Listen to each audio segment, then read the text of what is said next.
Alors, suite du cours, parce que c'était un petit peu long. Alors, le coefficient multiplicateur, on en a parlé dans la deuxième activité. Cette deuxième activité, on a dit que pour augmenter un nombre, une valeur, il fallait multiplier par un nombre plus grand que 1. On l'a dit tout à l'heure. Et pour augmenter de A%, donc il faut prendre 100% plus A%. Donc le 100%, c'est toujours 1. D'accord? Et vous allez obtenir un nombre plus grand que 1, parce que vous rajoutez à 1 un nombre positif.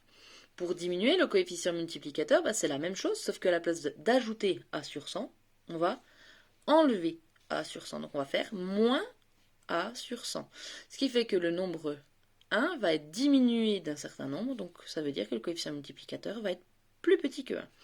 Ce qui est somme toute logique, parce que c'est ce qu'on disait tout à l'heure, enfin ce que je vous disais tout à l'heure, c'est-à-dire que si vous multipliez un nombre par un nombre plus grand que 1, vous allez obtenir un nombre plus grand, donc vous avez fait une augmentation. Par contre, si vous multipliez un nombre par un nombre plus petit que 1, vous ne prenez pas la totalité de la valeur, donc votre valeur va diminuer et vous avez donc une réduction.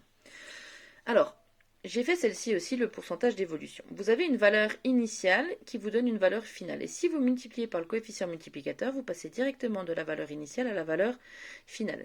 C'est comme on a fait avec le pull.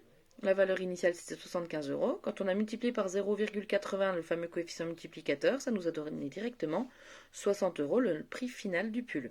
Donc ça veut dire que la valeur finale, c'est toujours égal à la valeur initiale fois le coefficient multiplicateur. Et ça, c'est quelque chose que vous ferez tout le temps. Donc impératif de le connaître.